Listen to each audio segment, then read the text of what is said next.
அவன் அருளாலே அவன் தாள் வணங்கி நரியை பரியாக்கி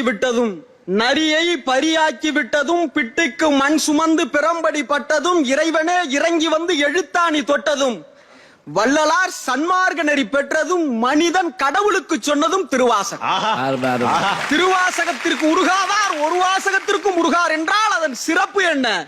தொழுது அடி அடைந்தவர்கள் தொண்டர்களான போது அழுது அழுது அடி அடைந்து அன்பரானதுனால் அது திருவாசகம். கடவுளின் கருணையை பாடிய நூல்களுக்கு மத்தியில் கருணையையே கடவுளாய் பாடியதால் அது திருவாசகம். திருவாசகம் என்பது திருவாசகத்திற்கு உருகார் ஒரு வாசகத்திற்கும் உருகார் என்கிறோமே.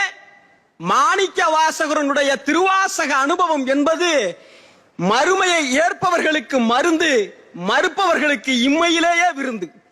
ஆண்டவன் பெயரால் உலகத்தில் பிரிவினைகள் நிகழ்கிற பொழுது ஒரு மதம் பரப்ப வந்த பாதிரியார் திருவாசகத்தை மொழிபெயர்த்திருக்கிறார் என்றால் ஏகன் அநேகன் இறைவனடி வாழ்க, ஏதவன் ஊர் ஏதவன் பேர் ஆறுற்றார் ஆரையலார் ஏதவனை பாடும் பரிசேலோ ரெம்பாவா என மாணிக்க வாசகரை ஈர்த்து ஆட்கொண்ட ஈசனை கண்ட நூலில் போப் இயேசுவை காண முடிகிறது என்றால் திருவாசகம் ஒரு மதநெறி பரப்புகிற நூல் அல்ல, அது மதம் கடந்தும் இறைவனை காட்டுகிற நூல்.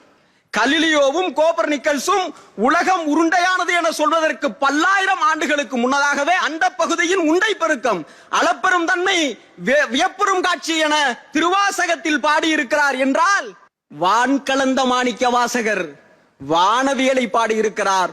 படைத்தவனை மட்டும் பாடவில்லை, பிரபஞ்சத்தையே திருவாசகம் பாடியிருக்கிறது. ஆன்மீகம் என்பது ஆண்டவனை அடையும் நிலையா?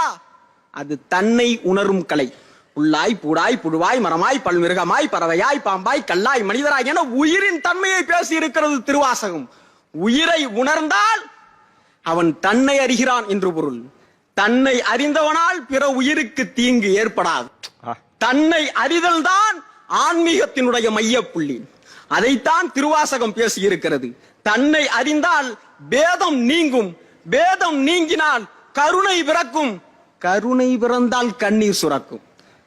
51 திருப்பதிகங்கள், 658 பாடல்கள், 3327 வரிகள். எந்த வரியில் போப்பும் வள்ளலாரும் மாணிக்க வாசகரிடம் உருகி இருப்பார்கள் எண்ணி பார்க்கிறேன். விலங்கு மனத்தால் விமலா உனக்கு கலந்த அன்பாகி கசிந்து உள்வுருகும் நலம்தான் இல்லாத சிறியேற்கு நல்கி நிலம் தன்மேல் வந்தருளி நீள் கடல்கள் காட்டி ஞாயிற்கிடையாய் கிடந்த அடியேற்கு தாயிற் சிறந்த தயாவான தத்துவன் என்கிற போதெல்லாம் போப் கொஞ்சம் கலங்கித்தான் இருப்பார். திருச்சதகத்தின் 96வது பாடலில் தாம் வளர்க்கும் ஓர் நச்சு மாமரம் ஆயினும் கொளார் நானும் அங்கனே உடையநாதனே என்கிற வார்த்தை எல்லோருக்கும் மன்னிப்பை வழங்க வேண்டும் என்கிற விபிலியத்தை ஒத்திருக்கும். அவர் உடைந்திருப்பார், அழுதிருப்பார், மானிடம் உய்ய வேண்டும் என்பதற்காக மொழிபெயர்த்திருப்பார். அதே வாசகம் வள்ளலாருக்கு என்ன உணர்வை தந்திருக்கும்? வாடிய பயிரை கண்ட போதெல்லாம் வாடினேன் என்கிற உள்ளத்தை தந்திருக்கும். ஆதலால் அவர் எல்லோரும் சமம் என்கிற சன்மார்க்க நெறியை பூத்திருக்கும்.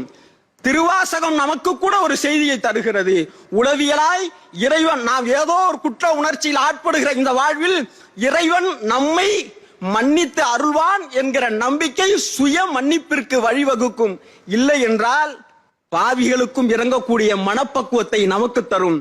திருவாசகத்தின் சிறப்பு கடவுளை காட்டுவது என்பது இறுதி, மனிதனை மனிதனாக்குவது என்பதுதான் உறுதி. நன்றி, வணக்கம்.